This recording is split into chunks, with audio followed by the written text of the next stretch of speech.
Ophiolite, what is an ophiolite? Very simple and it's a oceanic crust.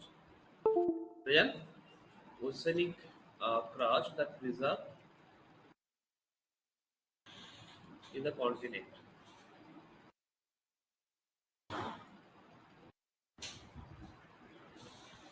So a fragment of oceanic crust so it is a fragment of oceanic crust that preserved within the continent. So it is occur or preserved during the collision of continents. During collision of continent, or you can say during convergence. So during convergence of continent and oceanic plate,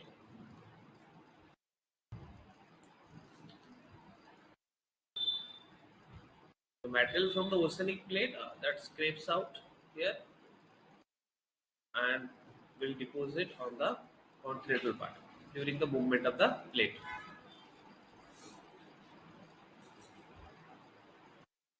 So this material that scrapes out from the oceanic plate, it has an oceanic plate characteristic. So we find a deposition over the continent or the you can say convergent plate boundary, which has a characteristic of oceanic crust. That's why it is considered as a mass of oceanic crust, or you can say upper mantle, that is thrust onto the continental edge through a mechanism that is called as an abduction.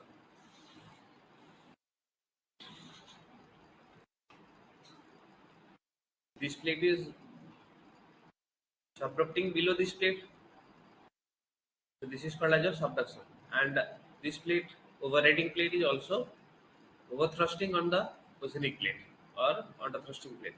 So this phenomenon is called as your abduction.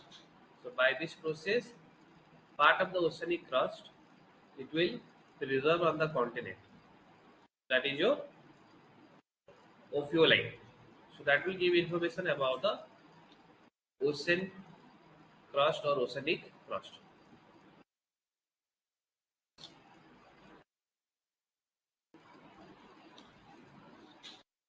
So ophiolite is called unshaped oceanic crust has been abducted and preserved in the continental crust within the subduction zone, which is called as your ophiolites. So ophiolite consists of different layers. So all the layers are classified into 4 types: layer 1, layer 2, layer 3, and layer 4. These are the different layers.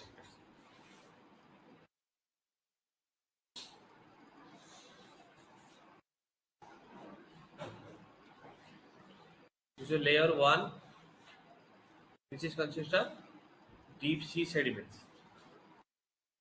So obviously, on the top of the layer, that will be sediments, pelagic sediments, what we say deep sea sediments, which will be very thinner near the mid-oceanic ridge.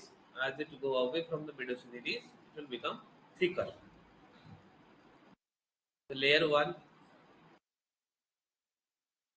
then these are layer 2. Mostly you can say consist of basaltic pillow lava and sheeted dikes. Then layer 3, it consists of 2 layers, rhystriotic gabbro, and there is a foliated gabbro here, with dipping approximately at 90 degrees, up to 90 degree can see. And that is layered gabbro. Then this is your petrological moho.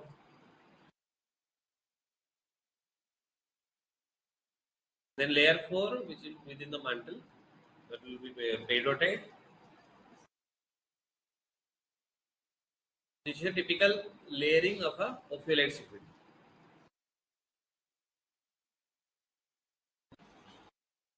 So first, the layer 1 consists of pelagic segments, which is when it was absent in newly generated oceanic crust, or near those mid-ocean ridge, it will be thinner, and as you go away from the mid-ocean ridge, it will become thicker.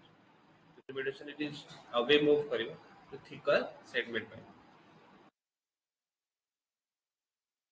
So this is your layer 2. So it consists of pillow lava and sheeted dikes, vertically sheeted dikes. Consists of two sub-layers, you can say, or sometimes it is also divided into three sub-layers. That is 2A, 2B, 2C. So mainly there are two layers. One is basaltic pillow lava flow, another is your sheeted dike complex. But in some cases, this basaltic pillow lava flow are classified into two types. One, the upper part is porous pillow, lower part is non-porous pillow. Those are classified into 2A, 2B. And in some cases, you will get pillow lava is a 2A, sheeted dike is 2B. So mostly we'll say it is divided into two layers. One is basaltic pillow lava, another is sheeted dike complex. To add the 2C layer, so you have to divide pillow lava into two layers. The upper portion is porous, lower portion of the pillow lava is non-porous.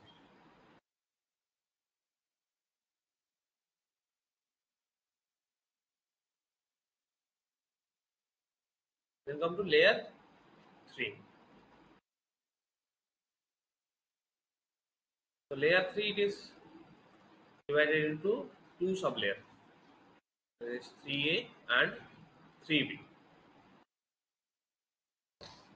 So 3A represent isotropic layer, which is consist of isotropic gabbro. 3A layer and consists of foliated gabbro. Isotropic gabbro and foliated gabbro. Foliated means the foliation structure. So where the foliation that dips approximately or up to you can say 90 degree to the ridge axis. Ridge axis or 90-degree dip.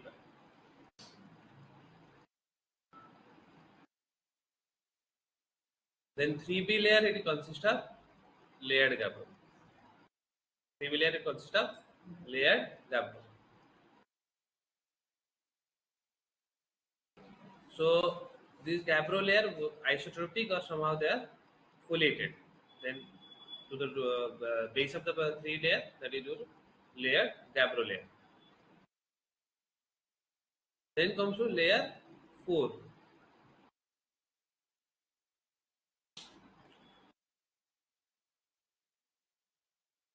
So layer 4 mostly consists of alternathic rock.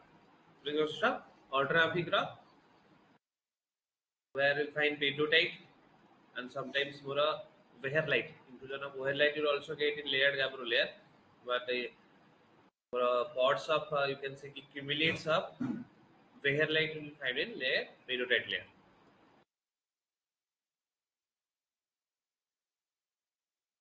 So Weherlite, Hasbergite, all the ultramafic rock you will find in layered pedotite layer.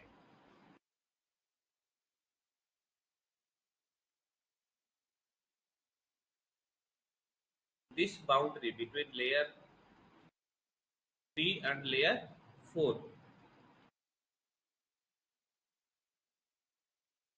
is the petrological movement.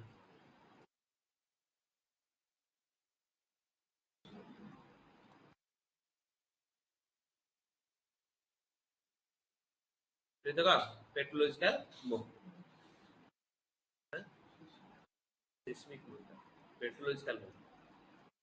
Seismic movement after this 7 kilometer long. Mara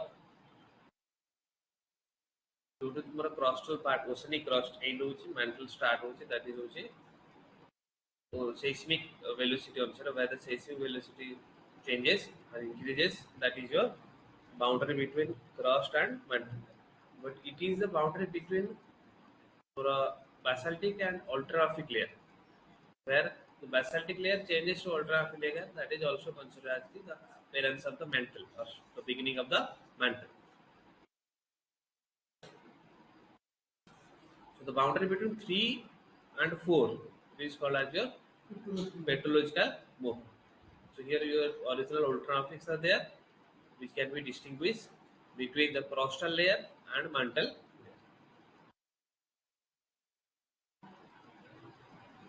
But if you are saying seismological, it is where the seismic velocity changes.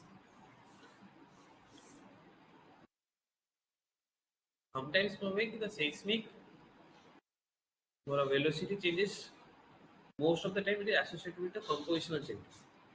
Because if the compositional change, the density will change and the velocity will change. But sometimes it is not associated. So obviously there is a controversy always, as usual.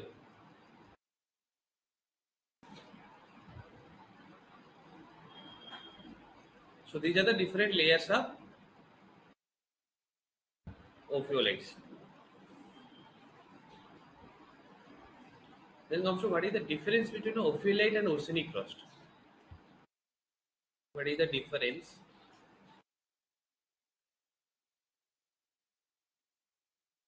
between ophiolites and oceanic crust?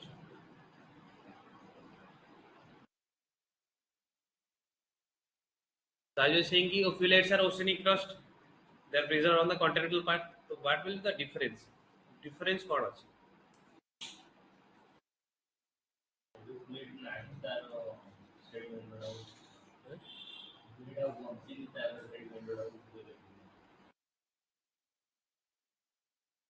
So if you say comparing the seismic velocity between ophiolites and oceanic crust, the ophiolites have a lesser seismic velocity than oceanic crust.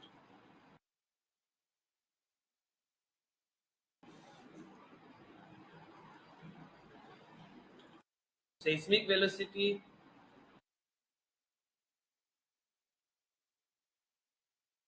in ophiolites is lower than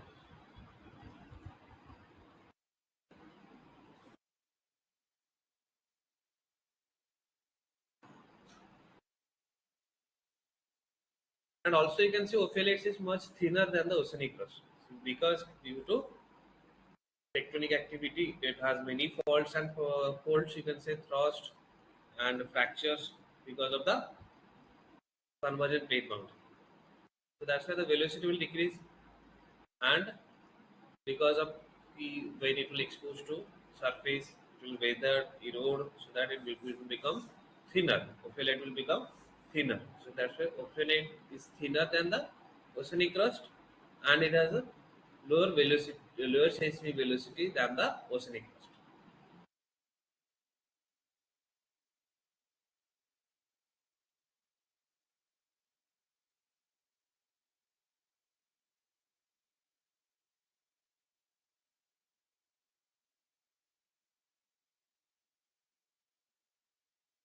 Sometimes it is considered as why it is more thinner except the weathering condition.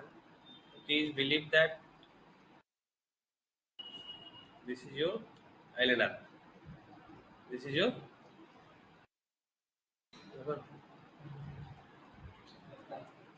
backer, the forearm. Sometimes believe that ki ophiolites are the deposition from the back arc side, from the back arc side in a ocean convergence zone. So this back arc zone, it may extend like this, it may compress like this. There are two conditions. One we call back arc extension. Huh? Back arc କେମିତି deposition ହବ?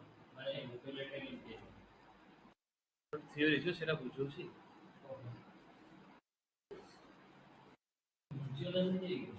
କିଏ ବୁଝିଲା?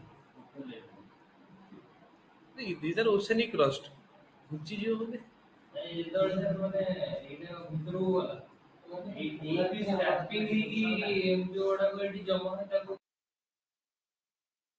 There are two things here. The back arc part, it may extend. What we call back arc extension. If the back arc will extend, it will converge again with this plate. Understood? So if it will extend, it will again form a collision setting here. or if backer will compress, no, nothing will happen here. So that depends upon the steepness of the subduction angle. That depends upon the steepness of the subduction angle. So it depends on the steepness of the subduction angle. Sorry, जो तुम्हारा convergent plate or subducted plate. कि how at how much angle it is subducting. So for now मैं इतनी जानता था कि this is the condition where it will form. In plate tectonics, कि elaborately এটা तुमको बुझा हो कि how it is happening. It is only because of convection current. So this is the backer deposition. Okay. So during backer extension, it will collide with this plate. It will collide with this plate, and the deposition within this, it will get thrusted on this plate. Okay, like your Himalaya. So this part now it is gone. Oceanic part, so it can be preserved on this part because of the collision. So it is a type of theory that they explain how the continent collision occur during backer extension. So that will lead because of the collision, some of the deposition from the backer basin it will preserve on the part. So that's why it may get thinner because this area the deposition comes from the island and convection current. So sometimes convection current एवढा था हमारा convection current था कि there are two types of जो convergent plate होगी है ना island आते one हम कौन थी marina type ख्याल पड़े दिरा टाइप रही टू टाइप्स होची मरीना टा होची मोरा स्टीपर सप्रेशन एंगल जेकी कंप्रेशन बा बैकर कंप्रेशन आउट होची मोरा extension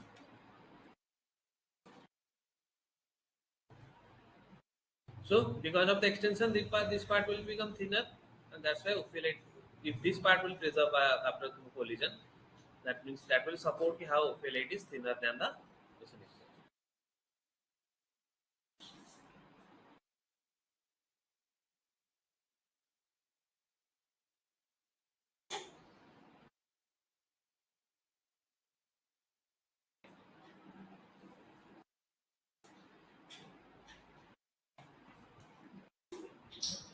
So still the origin of the ophiolite is more over you can say there is no particular phenomenon or mechanism which we can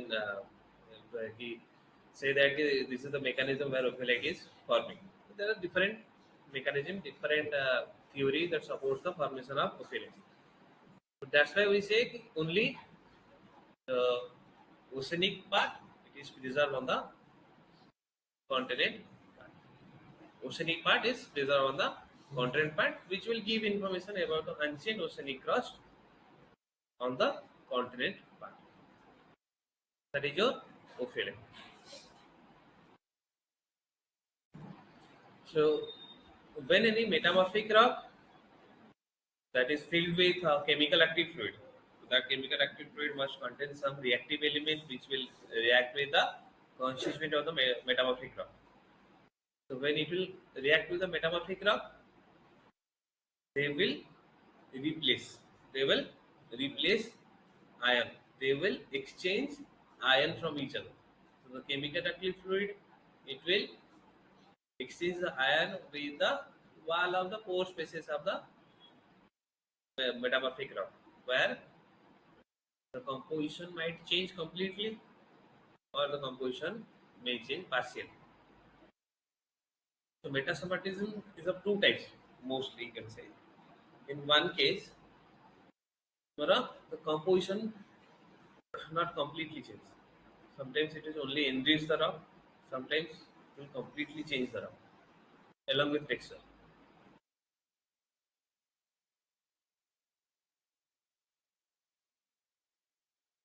So what is mantle metasomatism?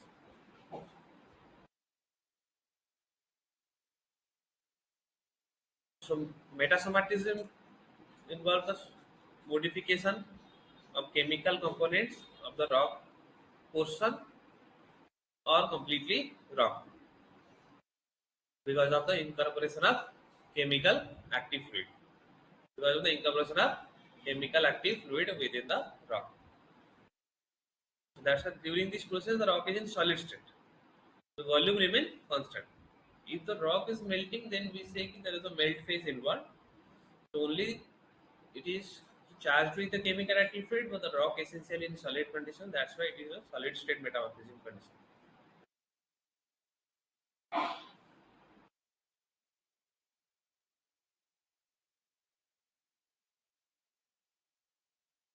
The example you can take shallow plutons where siliceous magma contact calcareous ultramafic rock fluid will produce what? When siliceous magma that contact to calcareous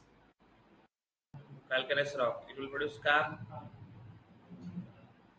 and when it will contact with the ultramafic rock, so it cannot melt the ultramafic rock. So all the hydrated part they will alter the ultramafic rock. So all the unhydrated or anhydrous mineral within the ultramafic rock they will become hydrated. Those alteration occur where the siliceous magma doesn't have that much of temperature that it can assimilate the ultramafic rock. It only give alteration. So these are examples where metasomatism always occur within the pore spaces, or you can say within the fracture, joints, fissure, all that places where there is a place to where fluid or chemical active fluid we can accumulate କରିବା ଦରକାର. Otherwise there will be no metasomatism where the rock doesn't have any pore spaces, have any fractures or joint. It will not undergo any chemical metasomatic reaction. One second. So for metasomatism process, it is obviously active in crustal region. Crustal region or lithospheric region will get many more metasomatic process, which will produce different types of economic deposition also. To take mostly economic deposition enrichment rate by metasomatism process. By hydrothermal alteration we can say. But what is the mantle metasomatism? It is also same process but occurring in the mantle. It is also enriching some place or some magma or some fluid where it will enrich that fluid or that surrounding contour. But it is occurring within the mantle. That's why it is called as mantle metasomatism. So it is a enrichment process where some evidence of incompatible trace element are enriched. So especially elements like potassium, rubidium, strontium, barium, are all the incompatible elements. So,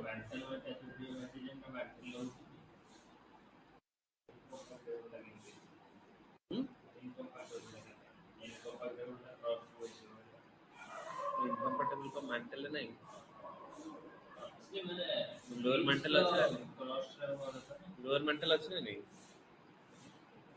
देखिए तो सेटू mantle plume निकला से that will enrich the mantle part will enrich when something derived from other part. So that's why it is called a mantle metasomatism. Mostly it is because of mantle plume that is rising, it will enrich the mantle. It is not that as a whole it will enrich the incompatible element. In fluid, some part it will enrich the incompatible element and it will again rise to the crustal part.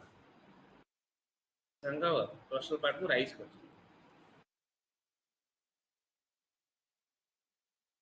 Process time में आगे देखिए. So there are two types of mantle metasomatism. One we called modal metasomatism or patent. Another is called cryptic metasomatism.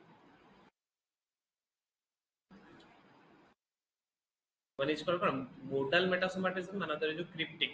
Cryptic means hidden. Hidden. So in the first one, in case of modal, the mineral undergoes textural recrystallization and replaced by entirely new assemblies. It will completely change in terms of composition, in terms of texture. That is called your modal metasomatism. The example you can take olivine orthopyroxene assemblage or Hasbergite may be modally metasomatized to a new mineral assemblage, that is amphibole and clinopyroxene.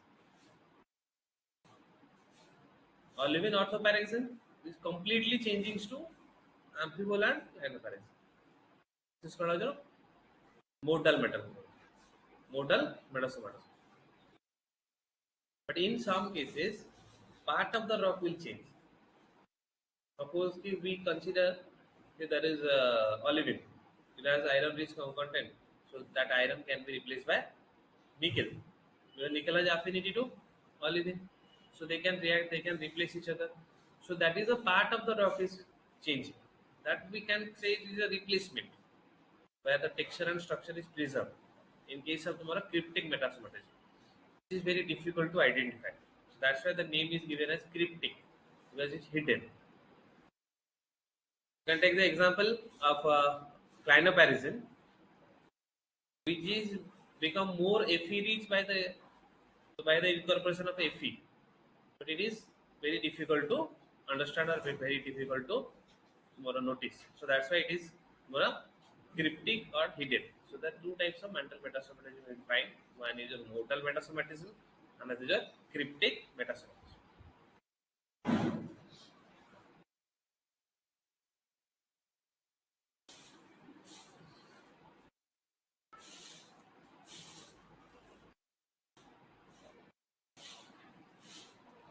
So both can occur in a single rock. Both can occur in a single rock. So part of the rock can be associated with modal, part of the rock can be associated with cryptic.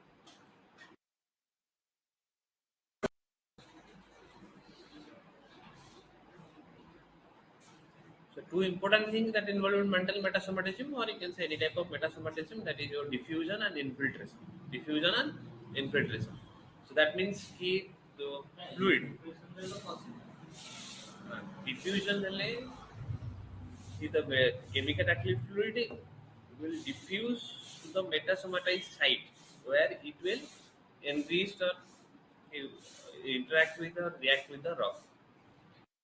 So then, when the fluid will diffuse to that place, the rock or that place must have something to contain the fluid. That is, that fluid can infiltrate within the rock. So for infiltration, obviously it requires some open space.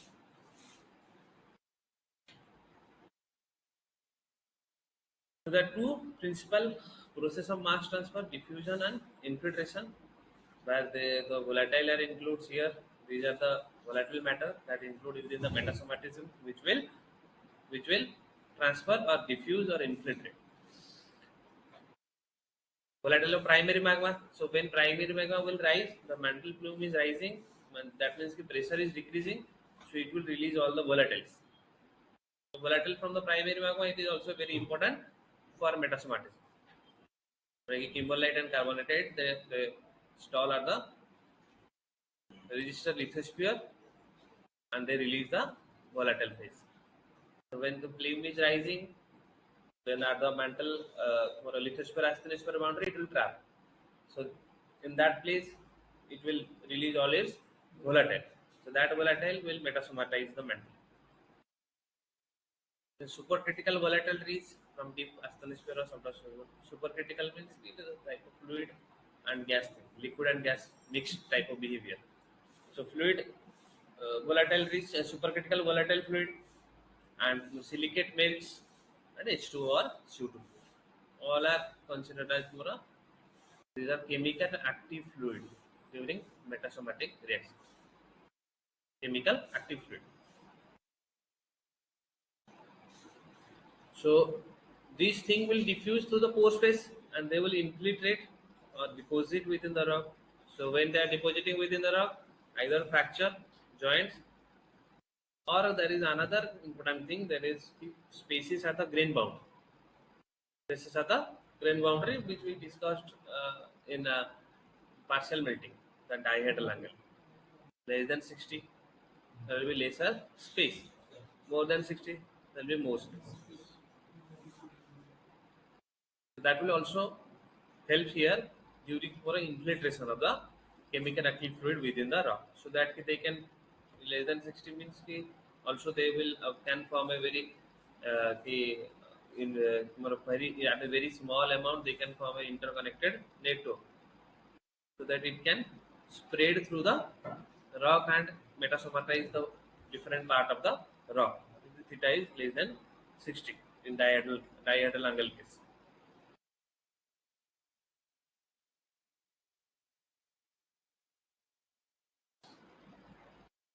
There are different types of fluid also involved, uh, mainly carbon dioxide, H2O, CH4, sulfide melt, silicate melt. So all are fluid that involve in mantle metasomatism. So we'll consider different models of mantle metasomatism.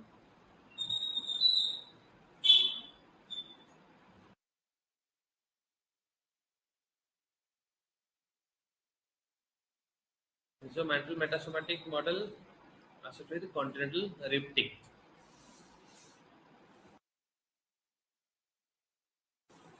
The cross lithosphere, asthenosphere.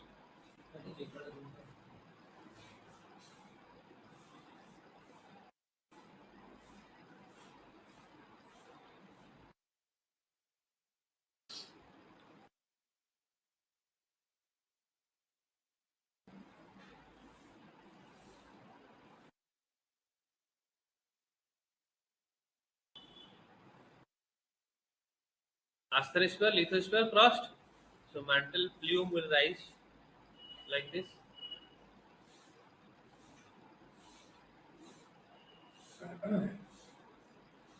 Then it will deposit here and release its volatile, so that it will do metasomatism here. Then rest of the metasomatic fluid can also rise to the lithospheric part, where it will do metasomatism. So from the mantle plume, which consists of a kimberlite or ultramafic magma, when it will get trapped at the lithosphere asthenosphere boundary, it will release all its volatile. So the metasomatism can occur here.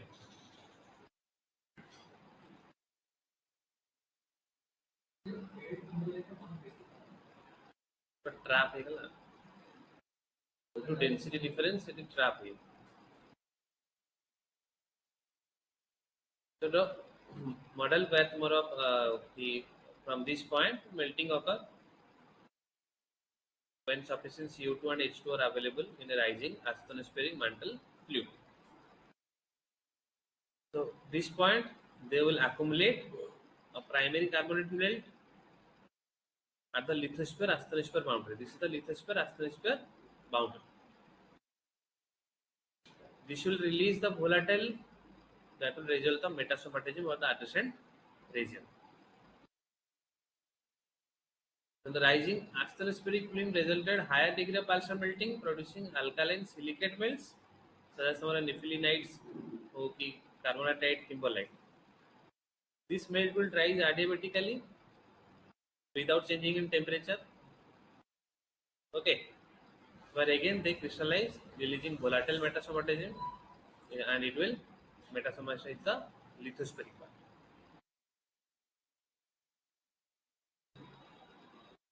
So from this point, it will rise when there is a available of CO2 and H2O during rising. It will start to melt. So kimberlite magma will produce from the mantle plume. Then it cannot pass through. Suppose from the lithosphere asthenosphere boundary, it will trap here because of the density difference. So when it will trap here, it will release its volatile. Then it will do metasomatism here. Then also partial melting is going on.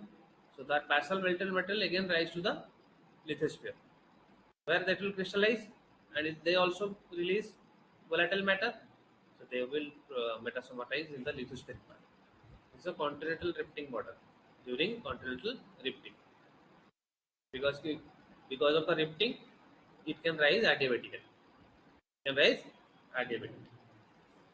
Understood?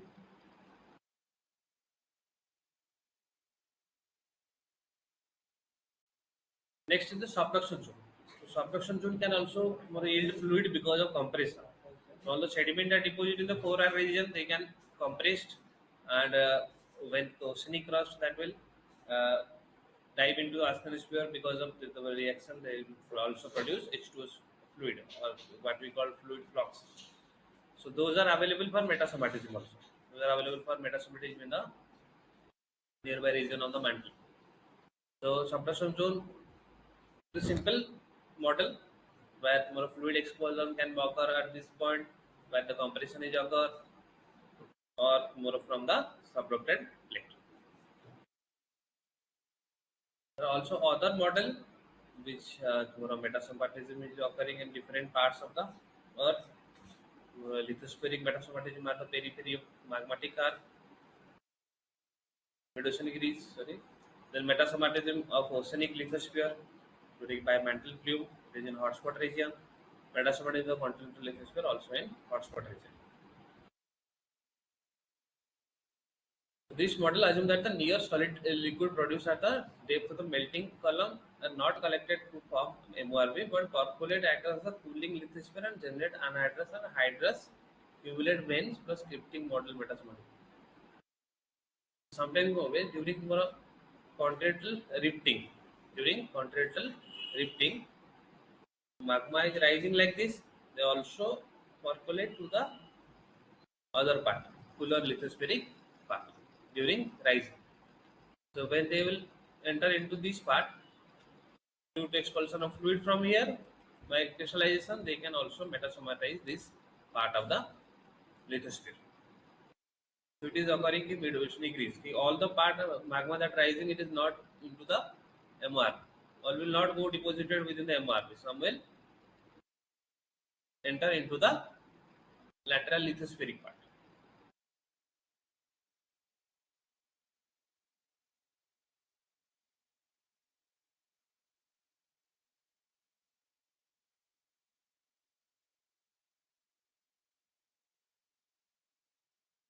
So it like this. They are rising like this. Also moving in this direction where they will produce vent-like deposition during at a more adjacent side of the mid-oceanic Greece. And those will go here, they will produce more magma new plate.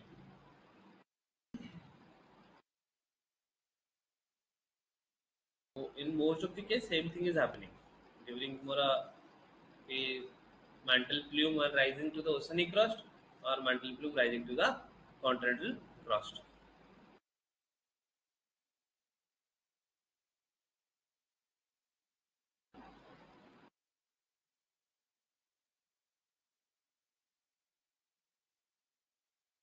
Same thing also happen in more metasomatism at oceanic lithosphere product induced by mantle plume. It is produced by more plume upwelling that do not reach to the surface, but that percolate through the adjacent rock or the rock within its path, and it can differentiate or it can enrich the oceanic lithosphere. Because when it cannot reach the surface, it will start to crystallize. Crystallize करें start करेगा. So when it will start to crystallize, it will release your fluid. That fluid will do metasomatism near the periphery or around the mantle plume. And same thing also happen in continental lithospheric part.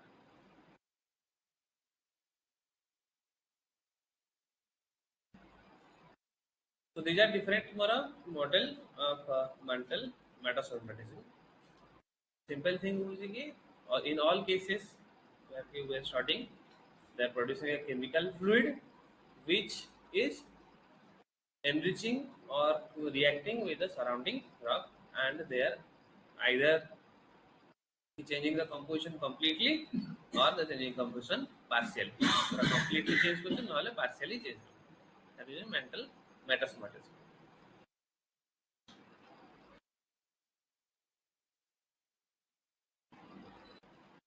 So what is the magma series? So these are group of rock you can say that share same chemical or mineralogical characteristic and show a consistent pattern on a variation diagram. they will suggest a genetic relationship. This thing is evolving from this thing and prior to that. So gradually someone evolved in the part two, that is called as a magma series. So broadly it is divided into two types, or according to different geologists, different scientists, they are classified the magma series into different types. So according to headings, magma series is classified into two types: alkaline series and subalkaline on the basis of Na2 K2O content and with SiO2 variation diagram.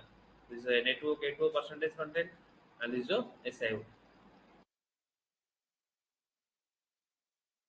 So more Na2O K2O percentage will be alkaline and less will be subalkaline. So this is the broad division of, you can say, magma series. Alkaline and that is subalkaline.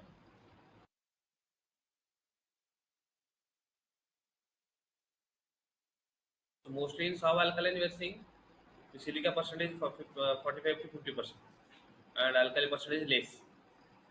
And similarly, in case of alkaline also, most of the alkaline magma they are concentrated within this 45 to 50%. You see, alkaline magma.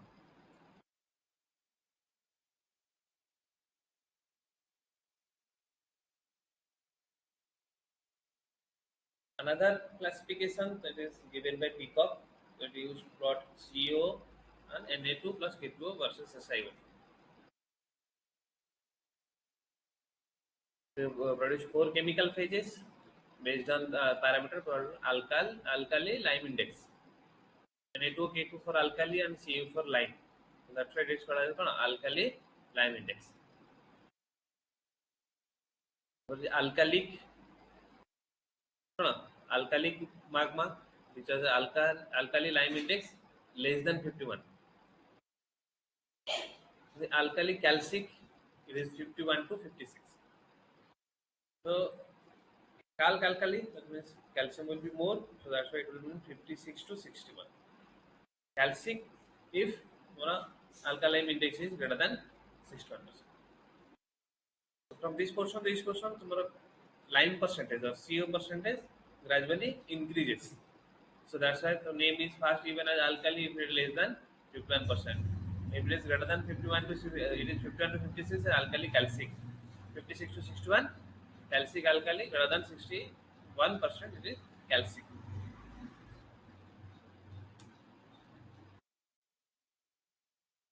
This is your Peacock diagram, and this is your sands classification. You can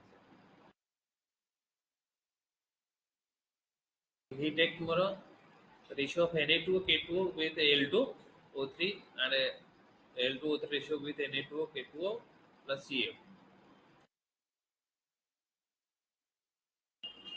So more Al2O3 Na2O K2O plus Ca percentage, it is per aluminous. Per aluminous because Al2O3 will be larger, and here it will be Na2O K2O will be larger, that is called per alkaline. The intermediate will be meta-aluminous. The classification of sand. But we call alumina saturation index is sand.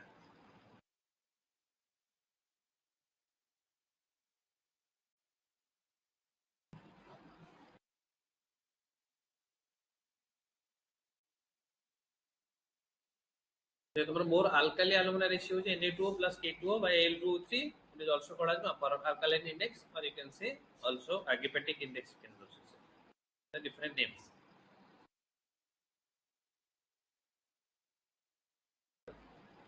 Basaltic tetrahedron. So it is a type of diagram which is also we separate the saturated silica saturated rock and silica undersaturated rock. The tetrahedron, it is the pieces are Ne, nepheline, diopside, phosphorite, and quartz tetrahedron. This is your diagram. So diopside, nepheline, quartz, phosphorite.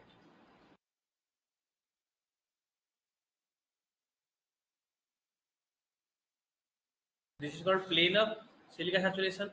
Let me say here you will get silica saturated, whereas this you will get silica undersaturated. Stages, that is olivine, and this is a critical plane of silica undersaturation. diopside, albite, instatite. Diopside, albite, instatite. This is your plane of saturation. Diopside, albite, phosphorite. This is your critical plane of silica saturation. That means कि after this, to the left of this, you will always get feldspar bearing minerals, that is nepheline. So from in this plane of silica saturation, here you will get albite. Get albite, silica undersaturated phase. For after the critical plane of silica saturation, always get feldspar bearing minerals were completely undersaturated.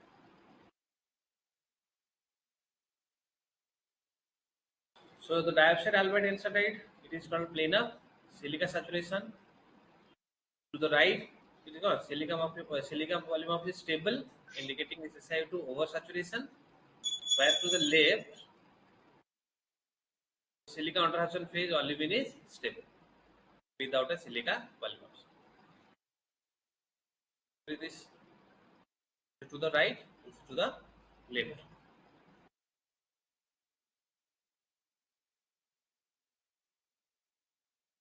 Diopside albite phosphate is called plane of critical silica undersaturation. Like to the left of this plane, the alkaline and silica undersaturated feldspar mineral, and the nepheline is stable. Alkaline rich, now feldspar at this plane they will stable.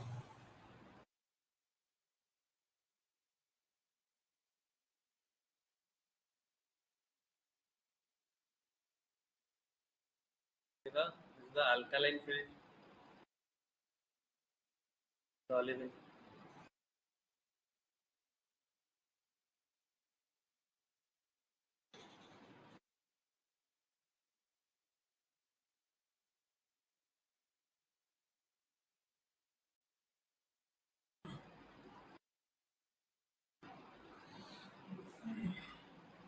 The in the nepheline phosphate quartz base of the tetrahedron, like this base. So it is drawn here. The nepheline, olivine, phosphate, and quartz. Okay, this is the albite phosphate line. This is the olivine albite line. See, olivine phosphate line. Sorry, olivine albite line. This is albite instatite. Albite OPX line. It is in 2D representation.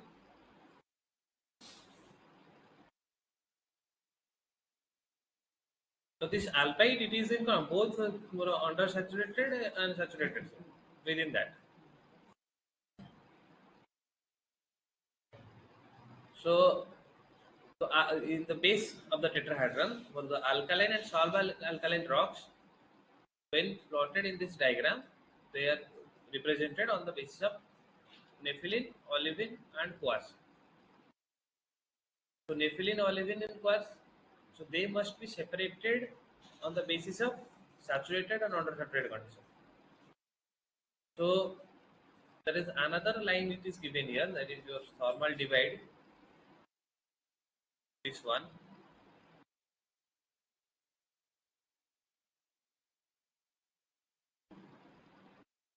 It will distinguish the subalkaline and alkaline field. It will distinguish the subalkaline and alkaline field.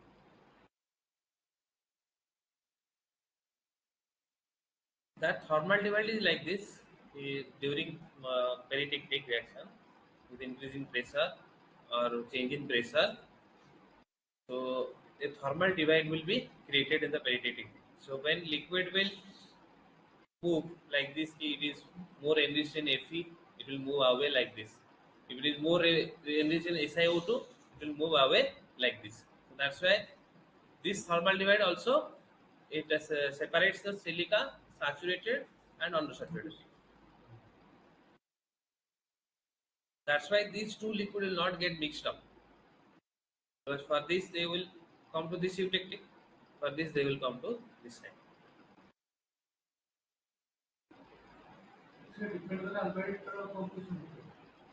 Depend करे liquid रे केता albite अछि.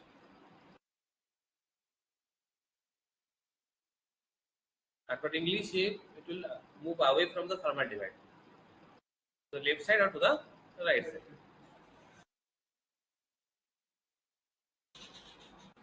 So these are more different evolutionary sequence of alkaline series, where it is converted to alkali, olivine, trachelite.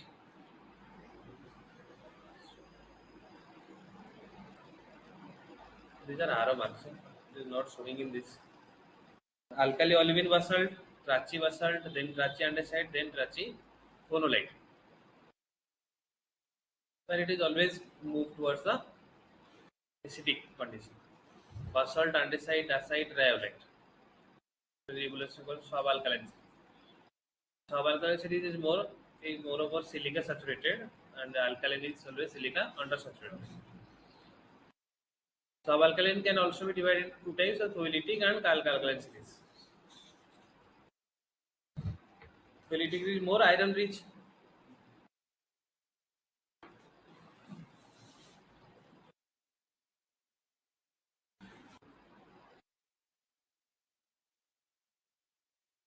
Always remember, during more evolution of the magma from the mafic it will always progress towards the alkali. Progress towards the alkali or more alkali percentage.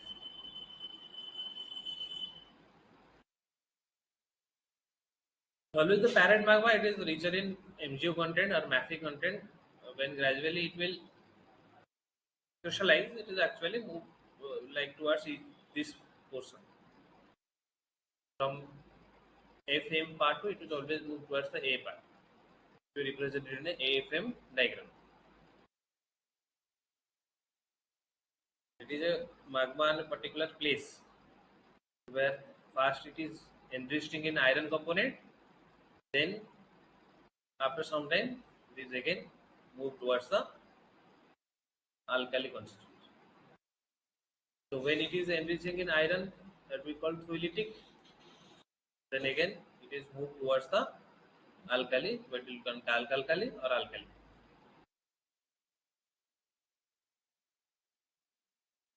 This is a type of rock you can say basalt, then andesite, dacite, rhyolite. Eh? So in this part it will enrich in calcium part, looking alkaline Na2 K2 part, or at the MgO part it also contain calcium. It is called alkaline part.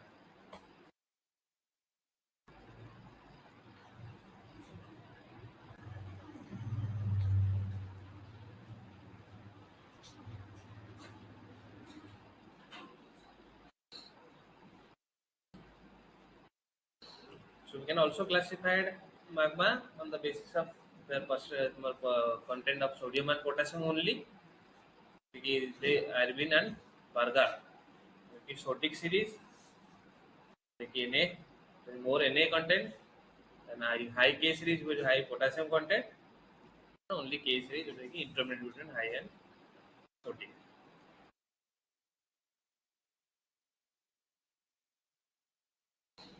And these are the different types of magmatism we are getting different plate margin or plate boundary or at the hotspot. So plate margin convergent divergent within plate your hotspot, either oceanic or continental part. Convergent are always more of it can be more alkaline, can be thoylate, can be calc-alkaline. Divergent only tholytic. And hotspot region it is always either alkaline or tholytic. There is no calc-alkaline magma can be found within the hotspot region.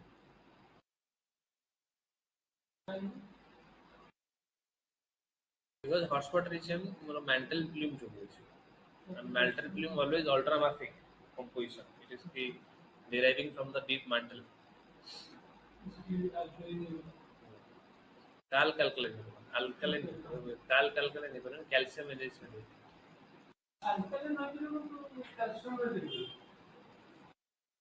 Mostly they are all consist of MgFu.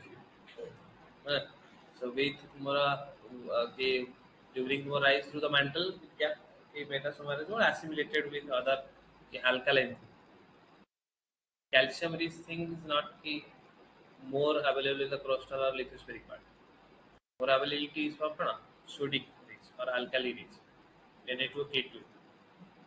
तो अधिक Na2K2 पाइबा CO enrichment एते easily হবে